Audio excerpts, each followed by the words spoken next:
मेरा नाम रशीद है। सब मुझे शीदा दर्जी कहते थे। मैं एक गांव में रहता था और मेरा अपना काम ठीक चल रहा था। लेकिन जिंदगी में कभी कभी ऐसा वक्त आ जाता है कि इंसान को वो जगह भी छोड़नी पड़ती है जहां उसने सालों गुजारे होते हैं। मेरे साथ भी कुछ ऐसा ही हुआ। एक दिन गांव के एक बाअसर शख्स से मेरी किसी बात पर तल्ख कलामी हो गई और उसके बाद वो मेरे दुश्मनों में शामिल हो गया। उसने मेरे खिलाफ माहौल बनाना शुरू किया, मेरे ग्राहकों को मेरे खिलाफ करना शुरू किया और आहिस्ता आहिस्ता मेरी दुकान वीरान होने लगी। मैंने बहुत बर्दाश्त किया, बहुत सब्र किया, लेकिन जब मामला जान को खतरे तक पहुंच गया तो मैंने सोचा कि अब यहां रहना बेवकूफी है। तब मैंने फैसला किया कि किसी और गांव चला जाता हूं और वहां से नई जिंदगी शुरू करता हूं। मैंने अपना थोड़ा बहुत सामान समेटा और अगली सुबह ही एक नए गांव के लिए रवाना हो गया। ये गांव जहां मैं पहुंचा निस्बतन बड़ा और तरक्की याफ्ता इलाका था। यहाँ बाजार भी अच्छा खासा था और चहल पहल भी थी। मैंने सोचा कि अगर यहाँ काम शुरू हो जाए तो दोबारा जिंदगी संवर सकती है। मैंने बाजार का जायजा लिया और मुख्तलिफ दुकानों के बाहर बैठे लोगों से पूछा कि क्या कहीं कोई दुकान खाली है, लेकिन हर कोई यही कहता कि यहाँ तो कोई भी दुकान खाली नहीं है, पहले से ही सब कुछ बिका हुआ है और अगर कोई छोड़ भी दे तो फौरन कोई ना कोई ले लेता है। मुझे बहुत मायूसी हुई क्योंकि दर्जन औरतें तो घर से भी काम चला लेती हैं, लेकिन दर्जियों को तो दुकान पर बैठना ही पड़ता है। गुजरने वाला हर शख्स जब देखे कि फलां दर्जी की दुकान है तो ही कपड़े देगा। और ऊपर से मेरी शादी भी नहीं हुई थी, न कोई बीवी थी न बहन जो घर आकर खवातीन से बात करके ऑर्डर ले लेती। मुझे तो लाजमी दुकान चाहिए थी। इसी परेशानी में जब मैं बाजार की दूसरी तरफ गया तो मुझे एक कोने में एक दुकान नजर आई जो बाकी दुकानों से हटकर थी। वो मार्केट की बिल्कुल आखिरी दुकान थी। उसके बाद दीवार आ जाती थी और रास्ता बंद हो जाता था। दुकान बाहर से काफी पुरानी और गंदी लग रही थी, कुछ खंडहर का सा मंजर पेश कर रही थी। मैंने वहीं खड़े होकर एक शख्स से पूछा कि यह दुकान तो खाली पड़ी है, तुम लोग तो कह रहे थे कि कोई दुकान खाली नहीं है। वो शख्स हल्का सा मुस्कुराया और बोला कि यह दुकान है तो खाली, लेकिन इसका मालिक इस दुनिया में नहीं रहा और इसका कोई वली वारिस भी नहीं है। मैंने कहा हाँ बैठ जाऊं तो कोई मसला तो नहीं होगा। उसने मेरी तरफ देखा और बोला कि क्यों, तुम्हें अपनी जिंदगी से प्यार नहीं है? मैं जरा चौंक गया और पूछा क्या मतलब? वो बोला ये दुकान आसिफ ज़दा है, यहाँ भूतों का साया है और जो भी यहाँ बैठा है वो 4 दिन भी ठहर नहीं सका। मैंने दिल में थोड़ा सा डर महसूस किया, लेकिन फिर दुकान की तरफ दोबारा देखा तो सोचा कि इतनी भी बुरी नहीं है। वैसे तो कॉर्नर की दुकान है और सबसे पहले इसी पर नजर पड़ती है जब कोई ग्राहक बाजार में दाखिल होता है। बस इसकी हालत कुछ खराब है, झाड़ू पोंछा हो जाए तो साफ सुथरी हो जाएगी। मैंने उस शख्स से पूछा कि यहाँ क्या हुआ था। उसने कहा इस दुकान की कहानी अजीब है। यहाँ पहले एक आदमी दूध दही की दुकान खोलकर बैठा था और जिसने भी वहां से दूध खरीदा वो बीमार हो गया। वो आदमी कुछ परेशान रहने लगा और कहने लगा कि रात को जिन्नात के बच्चे आकर मेरा सारा दूध पी जाते हैं। वो अक्सर दुकान खोलकर सो जाता था और सुबह देखता कि दूध गायब होता है।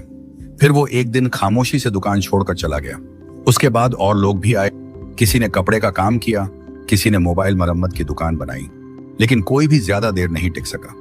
सबको किसी न किसी अजीबोगरीब मसले का सामना करना पड़ा। पिछले 8 साल से ये दुकान बंद पड़ी थी और इसका मालिक एक बूढ़ा आदमी था जो बाहर के मुल्क अपने बेटे के पास चला गया। अब उसका कोई पता नहीं कि वो जिंदा है या नहीं और न ही उसने दुकान किसी को दी। मैंने सोचा कि अगर मैं यहाँ बैठ जाऊं तो मुझे किसी को किराया भी नहीं देना पड़ेगा, क्योंकि ना मालिक है ना कोई वारिस। वो शख्स बोला तुम 4 दिन भी यहाँ ना बैठ पाओगे। मैंने कहा तो चलो देखते हैं, किस्मत आजमाते हैं। मैं बाजार की इंतजामिया के पास गया। उन्होंने साफ अल्फाज में कहा कि हम जिम्मेदार नहीं होंगे, जो भी करना है अपनी मर्जी से करो। हमने पहले भी लोगों को मना किया है, लेकिन अगर तुम चाहो तो बैठ सकते हो। तो मैंने कहा मैं खतरा मोल लेने के लिए तैयार हूँ, क्योंकि यहाँ बाकी दुकानों का किराया 6000 से शुरू हो रहा है और मेरे पास इतने पैसे नहीं हैं कि शुरू में ही इतना किराया दूं। मैंने एक पुराना झाड़ू लिया और दुकान की सफाई शुरू कर दी। अंदर कुछ पुराना सामान भी पड़ा था, मेज कुर्सियां पड़ी हुई थी, एक आईना भी लगा हुआ था जो गर्द से अटा हुआ था। मैंने दिल ही दिल में सोचा कि मुझे तो ये सब मुफ्त में मिल गया, सामान भी खरीदने की जरूरत नहीं पड़ी, जैसे लॉटरी लग गई हो।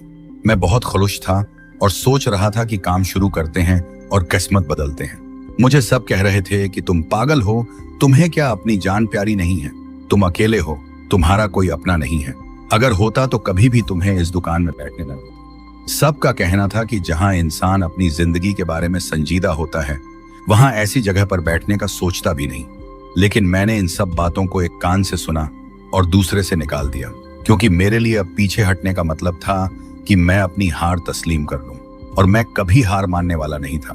हाँ, ये जरूर था कि जब मैं दुकान साफ कर रहा था तो एक चीज मुझे बहुत अजीब लग रही थी, और वो था इस दुकान का एक कोना जो बिल्कुल दुकान के आखिरी हिस्से में था।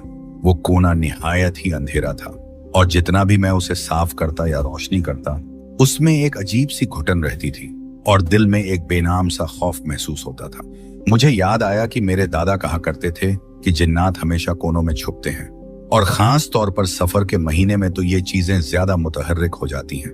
मेरा दिल चाहा कि छोड़ दूं ये सब, लेकिन फिर सोचा कि शायद ये सब वहम है, या हो सकता है कि लोगों ने इतना डरा दिया है कि मेरा जहन खुद ऐसी बातें सोचने लगा है। मैंने अपने आप को तसल्ली दी और सोचा कि दिन को दुकान खोलूंगा और जैसे ही शाम होगी दुकान बंद कर दूंगा। मैं यहाँ रात नहीं गुजारूंगा। मैंने दुकान को अच्छी तरह साफ कर लिया, अंदर पड़ी पुरानी मेज को थोड़ा सीधा करके इस्तेमाल के काबिल बनाया, और अपनी सिली हुई चंद नमूना कमीजें जो पहले से मेरे पास थीं, उन्हें दीवार पर टांग दिया ताकि आने वाले ग्राहक को अंदाजा हो कि मैं कैसा काम करता हूँ। मेरी 2 मशीनें थीं, एक पुरानी और एक नई, दोनों को मुनासिब जगह पर रख दिया। कुछ धागे और सुइयां जो मेरे बैग में थीं, वो निकालकर तरतीब से रख दी, और फिर मैंने बिस्मिल्लाह पढ़ी, 2 नफल अदा किए और दुकान के कोने में बैठ गया। मैंने तो सोचा ही नहीं था कि अगर पूरे गांव में ये मशहूर है कि ये दुकान आसिफ ज़ादा है, इस दुकान में आएंगे भी कैसे। कोई दुकान के अंदर कदम रखने से पहले 10 बार सोचेगा। लेकिन मैंने अंदाजा लगाया कि अगर दुकान के अंदर न भी आए तो मैं बाहर खड़े होकर सामान ले सकता हूँ और बातचीत हो सकती है, कुछ ना कुछ तो चलेगा। एक उम्मीद थी कि शायद कोई औरतें एतिमाद करके आ जाएंगी, क्योंकि मेरे सिवा यहाँ सिर्फ एक ही दर्जी था, और वो भी काफी बूढ़ा हो चुका था। सब लोग कहते थे कि उसके हाथों में अब वो बात नहीं रही जो पहले थी। इसी उम्मीद पर मैंने वो दिन गुजारा, पूरा दिन बैठा रहा, एक एक लम्हा गुजारा, लेकिन किसी ने झांक कर भी नहीं देखा। दोपहर में एक आदमी पास से गुजरा और हैरत से बोला, वाकई बैठ गए हो इस दुकान में? मैंने मुस्कुराकर कहा, अल्लाह का नाम लेकर बैठा हूं। वो सर हिलाकर चलता बना, जैसे कह रहा हो कि ये ज्यादा देर नहीं टिकेगा। रात का वक्त करीब आ रहा था, बाजार की दुकानें बंद हो रही थीं और सब लोग घर जाने की तैयारी में थे। मैं भी सामान समेटने ही वाला था कि अचानक से एक लड़की आई, जिसने मुकम्मल नकाब किया हुआ था। उसका लिबास मुकम्मल पर्दे वाला था, लेकिन उसके बावजूद उसकी खूबसूरती और जवानी ऐसे झलक रही थी जैसे कोई चांद बादलों में छुपकर भी अपनी रोशनी न छुपा सके। वो मेरे सामने आकर रुक गई और नरम सी आवाज में बोली, मुझे कुछ कपड़े सिलवाने हैं। मैंने कहा, जी जी, बिस्मिल्लाह, आइए, अंदर आइए। वो बिना किसी झिझक के अंदर आ गई और काउंटर पर आकर खड़ी हो गई। उसने अपने हाथ में पकड़े हुए एक बड़े से सियाह रंग के शॉपर से एक काला सा कपड़ा निकाला। कपड़ा मुकम्मल तौर पर काला और भारी किस्म का था। मैंने हाथ लगाया तो महसूस हुआ कि कपड़ा बहुत उम्दा है। मैंने कहा, आपको क्या सिलवाना है? तो वो बोली, एक लंबा सा चोगा बनवाना है, 7 फुट लंबा। मैंने हैरत से कहा, 7 फुट लंबा? तो वो मुस्कुराकर कहने लगी, हाँ, मुझे ऐसा ही चाहिए। अब चूंकि वो मेरी पहली ग्राहक थी, मैंने ज्यादा सवाल जवाब नहीं किए। मैंने कहा, क्या इस पर कोई लेस या बटन वगैरह भी लगाने हैं या सिर्फ सादा रखना है? तो वो बोली, नहीं, सिर्फ सादा काला चोखा हो, कुछ भी ना लगाना, हो सके तो मुकम्मल सियाह धागे से सिलो। और एक बात और, ये मेरे साइज का नहीं बनाना। मैंने हैरानी से पूछा, अगर आपके साइज का नहीं है तो किसके लिए है? तो वो मुस्कुराकर बोली कि मेरे लिए है भी नहीं। ये बात मुझे कुछ देर के लिए उलझा गई, लेकिन मैंने फिर भी ज्यादा सवाल न किए, क्योंकि मेरे लिए काम अहम था। मैंने कहा कि इसके पैसे ज्यादा लगेंगे, क्योंकि 7 फुट का चोगा है और सादा होते हुए भी काम ज्यादा है। उसने कहा कि कितने पैसे लेंगे? मैंने कहा कि 1400 रुपए। वो बोली कि ठीक है, पैसों की फिक्र मत करें, काम अच्छा होना चाहिए। मैं तो हैरान रह गया कि आजकल के दौर में कोई यूं आसानी से काम देकर बिना बहस किए कीमत मान ले। फिर भी दिल में इत्मीनान हुआ और खुशी भी कि चलो पहला दिन है और अल्लाह ने ग्राहक भेजा है। वो लड़की काम देकर चली गई और मैंने उसी रात उस चोखे पर काम शुरू कर दिया, क्योंकि मेरे पास और कोई काम नहीं था। अगले ही दिन उसे तैयार कर दिया, लेकिन मैंने उसे तीसरे दिन बुलाया ताकि वो आए और मैं मुकम्मल तैयारी से काम पेश कर सकूं। जब तीसरे दिन वो आई तो मैंने चोखा दिखाया। वो बहुत खुश हुई। मैंने कहा कि अब इसके पैसे दे दीजिए। तो उसने अपने शॉपर से कुछ नोट निकाले और काउंटर पर रखे। ऊपर ऊपर देखने में 100 के नोट थे। मुझे लगा कि शायद उसने कम पैसे दिए हैं। मैंने कहा कि शायद मुझे धोखा दे गई है, क्योंकि ऊपर सिर्फ 100 का नोट था। लेकिन जब मैंने पैसे गिने तो हैरान रह गया, क्योंकि अंदर 5-5 हजार के दोनों नोट निकले। कुल 10,000 रुपए थे। मैं तो परेशान हो गया कि ये क्या हुआ, ये तो जरूरत से ज्यादा ही दे गई है। मैंने इधर उधर देखा लेकिन वो तो कब की जा चुकी थी। मैंने दिल ही दिल में कहा कि शायद अल्लाह ने मेरी नीयत का सिला दिया है। मैं तो सोच रहा था कि मुझे छूना लग गया है, लेकिन ये तो उल्टा मुझे बरकत दे गई। अगले दिन मैं सुबह सवेरे बाजार आ गया और मुझे ये बात शुरू में ही अजीब लगी कि आज पूरा बाजार बंद पड़ा था। हालांकि इस बाजार की सबसे बड़ी खासियत यही थी कि यहाँ जिंदगी सुबह के वक्त ही शुरू हो जाती थी। कपड़ों के रंग करने वाले, दुपट्टे पर छापे लगाने वाले, कमीज के पीस वर्क करने वाले, जेबें काटने और बटन लगाने वाले और दर्जियों के छोटे छोटे कारखाने सभी दिन चढ़ते ही काम पर लग जाते थे। और यहाँ का माहौल आमतौर पर काफी मसरूफ और पुररौनक होता था। लेकिन आज मुझे हैरत हुई कि एक भी दुकान का शटर नहीं खुला हुआ था। सारी गली सुनसान पड़ी थी। और कुछ देर तो मैं खड़ा होकर सोचता रहा कि कहीं आज कोई छुट्टी का दिन तो नहीं, या शायद कोई त्योहार है जिसकी वजह से दुकानें बंद हैं। लेकिन ऐसी कोई बात मुझे याद ना आई और मैंने सोचा कि खैर मैं अपनी दुकान खोल लेता हूँ। मैंने दुकान के ताले खोले और अंदर दाखिल हो गया। जैसे ही दुकान के अंदर कदम रखा, मेरी सांस जैसे रुकने लगी, क्योंकि सामने जो मंजर था वो मेरी सोच से कहीं ज्यादा अजीब और खौफनाक था। वही कोना जो हमेशा से मुझे खौफजदा करता था, जहां रोशनी डालने पर भी रोशनी नहीं जाती थी, जहां सफाई करने के बावजूद एक घुटन और बोझ महसूस होता था। आज वहां एक शख्स जमीन पर बैठा हुआ था और अपनी उंगलियों से जमीन पर कुछ लिखने की कोशिश कर रहा था। उसके बाल बिखरे हुए थे, उसका चेहरा झुका हुआ था और वो मुसलसल बड़बड़ा रहा था। मुझे लगा कि शायद कोई नशेई या पागल आकर बैठ गया है। मैंने आवाज दी, कौन हो भाई, क्या कर रहे हो यहाँ? लेकिन उसने मेरी तरफ न देखा और न जवाब दिया, बल्कि वो अपनी ही हालत में लगा रहा, जैसे वो किसी और ही दुनिया में हो। मैंने एक बार फिर बुलंद आवाज में कहा, भाई सुनो, तुम कौन हो, यहाँ क्या कर रहे हो? ये मेरी दुकान है। लेकिन फिर भी वो खामोश रहा, बस रोने की सी आवाज आ रही थी।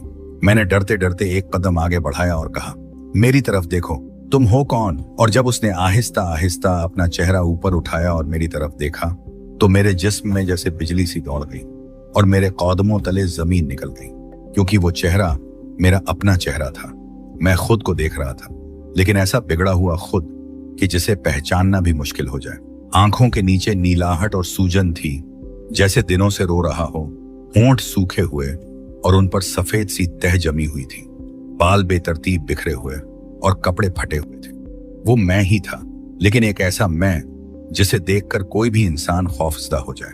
मैं हैरत और खौफ के मारे पीछे हटने लगा, लेकिन वो मुझ पर चीखने लगा। वो कहने लगा, भाग जाओ, अभी के अभी यहां से चले जाओ। तुम्हें कुछ पता नहीं है, तुम्हें अंदाजा नहीं है कि तुम क्या करने जा रहे हो। यहां जो आया वो खत्म हो गया, तुम भी खत्म हो जाओगे। मैं उसकी चीख पुकार से इतना डर गया कि मैंने अपने कानों पर हाथ रख लिए और जोर जोर से चिल्लाने लगा, नहीं नहीं, मैं कुछ नहीं कर रहा, मुझे कुछ नहीं पता, मुझे छोड़ दो। मैं भागना चाहता था, लेकिन मेरे पांव जैसे जमीन में धंस गए हूं। मैं अपनी जगह से हिल नहीं पा रहा था। मैं मुसलसल चीख रहा था और वो मेरा बिगड़ा हुआ चेहरा बार बार यही कहे जा रहा था, भाग जाओ, वरना तुम्हें भी उसी अंजाम का सामना करना पड़ेगा। और इतने में अचानक मेरी आंख खुल गई और मैं बिस्तर पर बैठा, पसीने में सराबोर, हाँफता हुआ मौजूद था। मेरे दिल की धड़कन बहुत तेज हो चुकी थी, मेरे गले से आवाज नहीं निकल रही थी और मुझे कुछ समझ नहीं आ रहा था कि मैं ख्वाब से निकला हूं या वो सब कुछ हकीकत में हुआ था। मैंने खुद को टटोला और तसल्ली दी कि मैं अपने घर में हूं। मैंने पानी पिया और आहिस्ता आहिस्ता अपने आप को पुरसुकून करने की कोशिश की। मुझे ऐसा लग रहा था जैसे मैं अभी भी उस ख्वाब के अंदर हूं, लेकिन हकीकत ये थी कि वो एक ख्वाब था, मगर इतना सच्चा कि मुझे लगा कि मैं वाकई उस सब से गुजर रहा हूं। मुझे जिंदगी में कभी ऐसा ख्वाब नहीं आया था, ऐसा भयानक, ऐसा दिल दहला देने वाला ख्वाब जो मेरी रूह तक को हिला दे। मैंने घड़ी देखी तो फजर का वक्त करीब था। मैंने वुजू किया और मस्जिद जाने से पहले ही अजान हो गई। मैंने नमाज पढ़ी और दिल में अजीब सी ठंडक महसूस की, जैसे कुछ बोझ हल्का हुआ हो। नमाज के बाद मैं देर तक बैठा सोचता रहा कि आखिर यह ख्वाब क्यों आया, और मुझे यही ख्याल आया कि शायद यह ख्वाब इसलिए आया क्योंकि मैं हर वक्त उसी दुकान के बारे में सोचता रहता हूँ। उसी की बातें, लोगों की कहानियां, उसी का तसव्वुर मेरे जहन में बैठ गया है और यही चीज मेरे ख्वाबों में डरावना रूप लेकर आ गई है। मैंने तहैया किया कि अब उस दुकान के बारे में मनफी बातें नहीं सोचूंगा और अपने काम पर तवज्जो दूंगा, क्योंकि अगर दिल कमजोर हो तो साया भी दुश्मन लगता है। इस ख्वाब के बाद पता नहीं क्यों मेरी हालत वैसी नहीं रही जैसी पहले दिन थी। अब मैं पहले जैसा पुरजोश नहीं था। दुकान में बैठता तो नजर बार बार उस कोने की तरफ ही जाती जहां उस ख्वाब में मुझे मेरा ही बिगड़ा हुआ चेहरा दिखाई दिया था। वो कोना मुझे दिन के उजाले में भी खौफजदा करने लगा था। हालांकि मैं जानता था कि दिन की रोशनी में किसी साये या किसी जिन भूत का जोर नहीं होता, फिर भी एक अजीब सी कपकपी मेरे जिस्म में दौड़ जाती थी जब भी नजर उस तरफ पड़ती। आखिरकार मैंने फैसला किया कि उस कोने के आगे कुछ न कुछ लगा देना चाहिए ताकि वो नजरों से ओझल हो जाए। मैंने दुकान में इर्द गिर्द देखा, कोई मुनासिब कपड़ा तो नहीं मिला, लेकिन एक आधा सा पर्दा पड़ा था जो कहीं से फटा हुआ भी था और काफी मैला भी था। मगर मेरे पास कोई और चीज नहीं थी, तो मैंने उसी को इस तरह से टांग दिया कि वो कोना कुछ हद तक छुप जाए। पूरी तरह से नहीं छुपा क्योंकि पर्दा काफी छोटा था, लेकिन इतना जरूर हो गया कि नजर उस तरफ कम पड़े और जहन कुछ हद तक पुरसुकून हो। पूरा दिन मैं दुकान में ऐसे ही बैठा रहा और हर आहट पर चौंकता रहा। कोई ग्राहक नहीं आया और न ही कोई जान पहचान वाला उधर से गुजरा। बस एक अकेला मैं और वो खामोश दुकान। मेरे पास वही रकम थी जो उस नकाब पोश लड़की ने दी थी, जिसकी बदौलत कम अज कम खाने पीने का खर्च निकल रहा था। मैं ज्यादा परेशान नहीं था क्योंकि एक बंदे का क्या खर्च होता है, सुबह शाम खाना और चाय और बस थोड़ी बहुत जरूरतें। लेकिन दिल तो चाहता है कि दुकान पर रौनक हो, लोग आए जाएं, कपड़े दें, तारीफ करें और थोड़ा सा कारोबार बढ़े। लेकिन वो सब कुछ जैसे इस दुकान की दहलीज से बाहर रह गया था।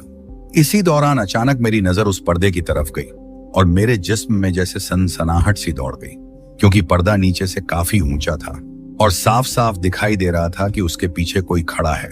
और जो चीज सबसे ज्यादा खौफनाक थी वो ये कि उसके पांव उल्टे थे।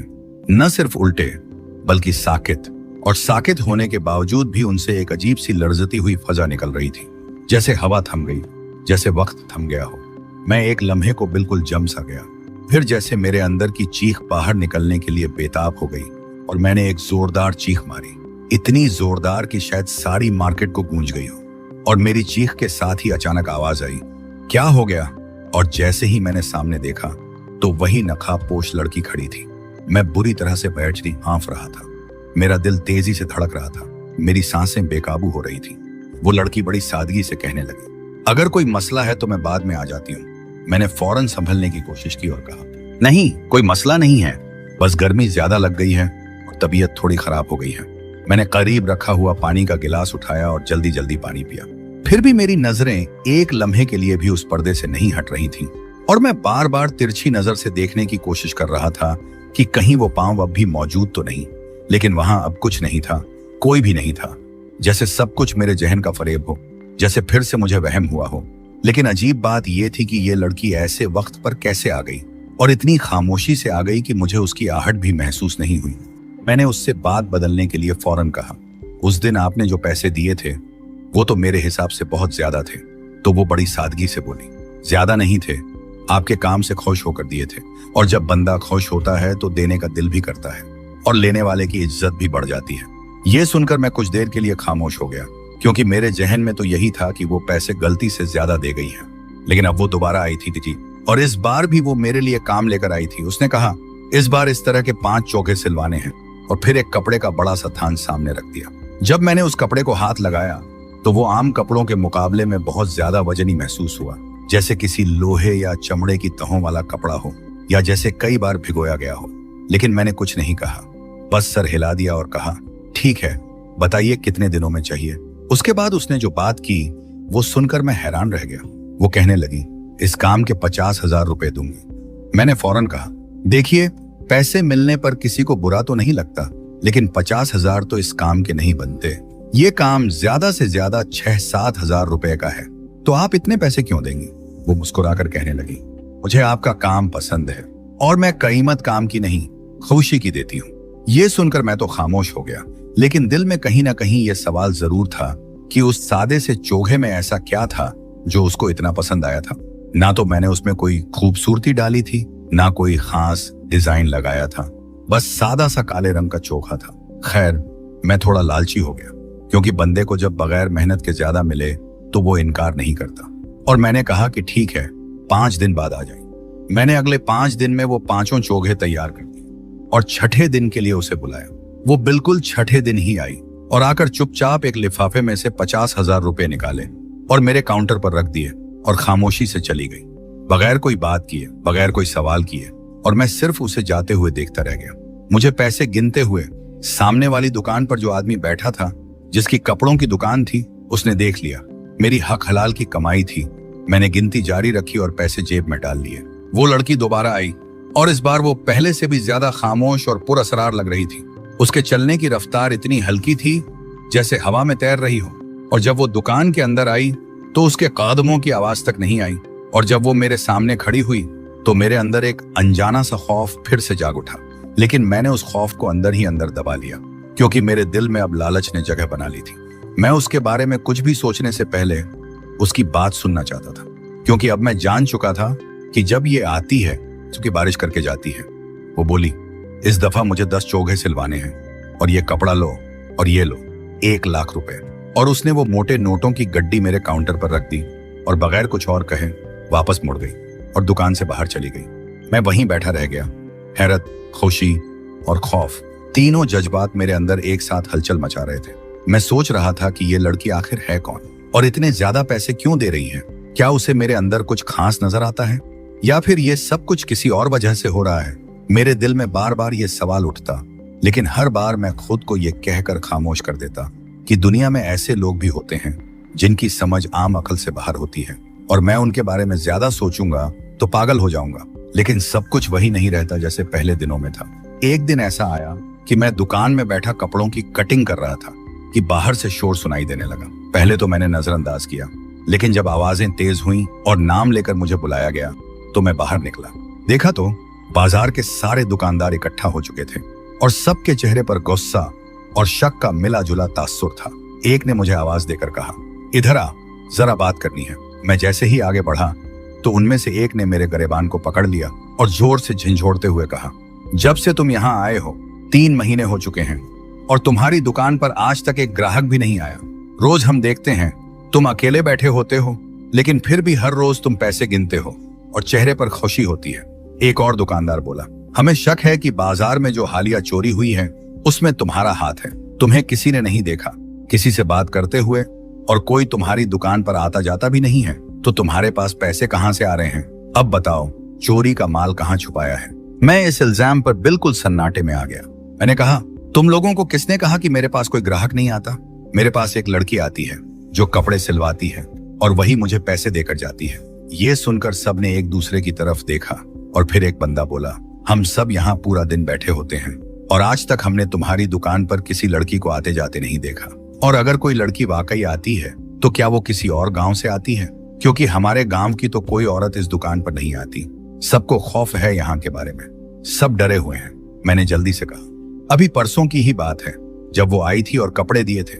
और मैंने कपड़े वाले की तरफ इशारा किया और कहा, तुम ही बताओ, तुम तो सामने वाली दुकान पर बैठे थे, तुमने देखा था जब वो पैसे देकर गई थी? उसने बड़ी बेइत्तेनाई से कहा, हाँ मैंने तुम्हें पैसे गिनते देखा था, लेकिन मैंने किसी लड़की को नहीं देखा। मेरे तो होश उड़ गए कि ये सब क्या हो रहा है। क्या वाकई वो सिर्फ मुझे ही दिखाई देती है? क्या वो सब कुछ जो मैं महसूस करता हूँ वो सिर्फ मेरे ही जहन में है? इतने में वो सब मेरे खिलाफ होने लगे और जोर जोर से बोलने लगे कि तुमने ही चोरी की है और तुमसे ही माल बरामद होगा। एक बंदा तो आगे बढ़कर मुझे मुक्के मारने के लिए तैयार हो गया। मैंने डर के मारे इधर उधर देखा और मेरी नजर जैसे ही दुकान की तरफ गई तो मैंने देखा कि वही नकाबपोश लड़की वहां खड़ी है, दुकान के ऐन सामने। मैंने जल्दी से कहा, देखो वो खड़ी है, वही लड़की जिसकी मैं बात कर रहा था। अभी मैं उसे बुलाकर तुम सबके सामने ले आता हूँ ताकि तुम्हें भी यकीन आ जाए। जैसे ही मैं आगे बढ़ा और उनसे पीछे हटने को कहा ताकि उसे बुला सकूं, तो उन्होंने मेरा गरेबान छोड़ दिया। लेकिन पीछे हटते ही उनके चेहरों पर एक खौफनाक सा तासुर आ गया, जैसे उनके रोंगटे खड़े हो गए हों। एक बंदा बड़बड़ाया और बोला, वहां तो कोई भी नहीं खड़ा, लगता है कि तुम पर जिन्नात का असर हो गया है। ये सुनकर मेरी भी हालत खराब हो गई और दिल जोर जोर से धड़कने लगा। मैं वहीं रुक गया और उस लड़की की तरफ देखा तो वो अब भी वहीं खड़ी थी, बिल्कुल खामोश, बगैर किसी हलचल के। और फिर अचानक उसने उन लोगों की तरफ देखा और हवा में अपने हाथ को ऐसे घुमाया जैसे एक दायरा सा खींचा हो, जैसे किसी नजर न आने वाले ताकती दायरे को खोल रही हो। फिर जो मंजर मेरे सामने आया वो नाकाबिले यकीन था। वो सारे लोग जिन्होंने मुझे अभी अभी घेर रखा था, वो एक एक करके जैसे बेखबर हो गए, जैसे उनकी याददाश्त मिट गई हो। और वो सब अपनी अपनी दुकानों की तरफ चल दिए। किसी ने पीछे मुड़कर नहीं देखा, किसी ने दोबारा सवाल नहीं किया। बल्कि सब ऐसे चाय पीने में मसरूफ हो गए जैसे कुछ हुआ ही नहीं था, जैसे मेरी बातों और उनके सवालों का कोई वजूद ही ना हो। और वो लड़की अब भी दुकान के सामने खड़ी थी और मुझे खामोशी से देख रही थी। अब मैं क्या करता? मेरी हालत अजीब हो गई थी। मेरे हाथ कांप रहे थे, मेरे कदम मंजमिद हो चुके थे और मेरे जहन में सिर्फ यही सवाल गर्दिश कर रहा था कि ये सब क्या है और क्यों है। क्या मैं वाकई किसी ऐसी मखलूक के साथ जुड़ गया हूं जो इंसानों को नजर नहीं आती मगर मेरे लिए असल है? अब मैं उसके पास जाकर क्या कहता और कैसे उसकी बात सुनता? मुझे समझ नहीं आ रहा था कि मेरे कदम आगे बढ़ाऊं या पीछे हट जाऊं। मैं चलता चलता अपनी दुकान में चला गया, उसके पास से गुजर गया। वो मुझे पत्थर आंखों से देखती रही और फिर मेरे सामने खड़ी हो गई। आज उसने अपना नकाब भी हटा दिया। थी तो बहुत खूबसूरत। मैंने कहा, कौन हो तुम? मेरी जबान कांप रही थी तो कहने लगी कि जिनजादी हूं, तुझसे काम करवाती हूं, डरो नहीं मुझसे। मैंने उनकी याददाश्त मिटा दी। वो कभी तुमसे सवाल नहीं करे। खुदा के लिए मुझे छोड़ दो, मैंने तुम्हारा क्या बिगाड़ा है? वो कहने लगी, डरने की जरूरत नहीं है, बस मुझे तुमसे काम करवाना था और तुम मुझे अच्छे लगे। हम लोग इसी दुकान में रहते हैं, मेरे साथ कुछ और भी हैं। वो तुम्हें पसंद नहीं करते, इसीलिए तो डरा रहे थे, लेकिन मैंने उन्हें समझा दिया अब ऐसा कुछ नहीं होगा। तुम अच्छे इंसान हो, इसीलिए हमने तुम्हें कुछ नहीं कहा। मैंने कहा, मैं इस दुकान में काम नहीं करूंगा, मैं जा रहा हूं। वो कहने लगी, भागने की जरूरत नहीं है, अकल से काम लो। मैं तुमसे ये काम करवाती रहूंगी और तुम्हारा काम चलता रहेगा और अब ये लोग भी तुमसे कभी सवाल नहीं करेंगे। क्या मसला है? तुम्हें सिर्फ डर है तुम्हारे अंदर। मैंने कहा, डर बहुत खतरनाक जज्बा है, इंसान को पागल कर देता है। वो कहने लगी, डरने की जरूरत नहीं, अब मैं तो अपना चेहरा भी दिखा चुकी हूँ, ये मेरा असली चेहरा नहीं है, लेकिन क्यों डर रहे हो तुम? मैं चुप हो गया। उसने कपड़े का पूरा थान टेबल पर रखा और कहा, 15 चोगे सिलवाने हैं तुमसे, और इसका मतलब समझते हो कि कितने पैसे मिलेंगे तुम्हें? मैं चुप हो गया। वो कहने लगी, डरो नहीं, अल्लाह ने तुम्हारा रिज्क शायद इसी तरह लिखा है, बस किसी से बात नहीं करना, तुमसे भी कोई सवाल नहीं करेगा। मैं चुप हो गया और इसी तरह मेरी दुकानदार चली। जिन्नात के लिए चोखे सीता हूं और मैं हूं शीदा दर्जी। मुझे आज भी याद है, जब पहली बार मैंने वो चोखा सिया तो उसके बटन खुद ब खुद लगे थे, धागा खुद ही सुई में आ गया था, कैंची किसी इंसानी हाथ के बगैर चलती थी और मेरे सामने एक नजर न आने वाली दुनिया के बाशिंदों की कतार खड़ी होती थी। सबके पास अपने अपने पैमाइश के पर्चे होते थे और जब मैं दिन भर के काम के बाद थक कर बैठता तो मेरे सामने गर्मा गर्म चाय का कप और पराठे आ जाते थे। ये सब चीजें आसमान से तो नहीं उतरती थी, लेकिन बनाने वाला मुझे नजर नहीं आता था। कई बार मेरे कानों में हंसी की आवाजें आती, लेकिन जब मैं देखता तो कोई ना होता।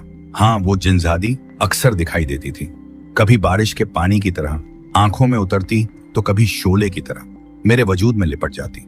वो अपने बारे में बहुत कम बताती थी, सिर्फ इतना कहती थी कि हम बहुत पुराने हैं, सदियों पुराने, और जब हम किसी इंसान से ताल्लुक बना लें तो उसका साथ कभी नहीं छोड़ते। बस शर्त यह है कि तुम किसी को कुछ ना बताओ। और जब मैंने एक बार हिम्मत करके उससे पूछा कि अगर मैं किसी को बता दूं तो फिर क्या होगा, तो उसकी आंखें सुर्ख हो गई और वो कहने लगी, फिर तुम्हारे सारे टांके उधड़ जाएंगे, तुम्हारी सिलाई उल्टी चलने लगेगी, कपड़ा खुद ब खुद जल जाएगा और दुकान में दाखिल होने वाले हर शख्स की शक्ल बिगड़ जाएगी। मैं उस दिन बहुत डर गया था, लेकिन अजीब बात यह थी कि डरने के बाद भी मैं दुकान छोड़ न सका, क्योंकि हर रात मेरे घर में अशरफियों से भरी थैली आती, मेरे बच्चों के स्कूल की फस वक्त पे अदा हो जाती, मेरी बीवी की दवाइयों का बंदोबस्त हो जाता, मेरे बुढ़ापे के वालिदैन को गोश्त मिलने लगा, मेरे घर की छत जो बरसों से टपक रही थी वो अचानक बन गई और मोहल्ले वाले हैरान थे कि शीदा दर्जी रातों रात अमीर कैसे हो गया। लेकिन मैं किसी को कुछ न बता सका, बस सिलाई करता रहा, चोगे बनते रहे और चाय आती रही और पराठे खिलते रहे। और कभी कभी जब देर हो जाती तो जिनजादी मुझे खुद घर छोड़ने आती थी। वो हमेशा नकाब में होती, लेकिन उसकी आंखों की चमक मेरे ख्वाबों में भी आती। और जब मेरी बीवी पूछती, तुम कहाँ रह गए, तो मैं बस इतना कहता, दुकान पे काम ज्यादा था, और वो खामोश हो जाती। फिर एक दिन जब मैंने उस जिनजादी से पूछा, क्या तुम सिर्फ काम के लिए मेरे साथ हो, तो उसने बड़ी अजीब बात कही, शीदा, तुम पहले इंसान हो जिससे मैंने मोहब्बत की है और जिसे मैंने नुकसान नहीं पहुंचाया। तुम बस सिलाई करते रहो और बदले में मैं तुम्हें खुश रखूंगी। उस दिन मेरे अंदर से सारा डर निकल गया था और मैंने चोगे सीना अपना मुकद्दर मान लिया था और अब सालों बाद भी मैं वही शीदा दर्जी हूं जो जिन्नात के लिए कपड़े सीता है और हर रोज अशरफियां गिनता है, लेकिन किसी को कुछ नहीं बताता, क्योंकि ये शर्त है। और मैं जानता हूं कि अगर मैंने जबान खोली तो मेरी सिलाई उल्टी हो जाएगी, मेरे टांके उधड़ जाएंगे, मेरी कैंची टूट जाएगी, कान से पराठे और चाय गायब हो जाएंगे। इसलिए मैं चुप हूं, क्योंकि मैं हूं शीदा दर्जी, जिंजादी का दर्जी। सब्सक्राइब कीजिए हमारे चैनल को ताकि हमारी वीडियो सबसे पहले आप तक पहुंच सके। धन्यवाद।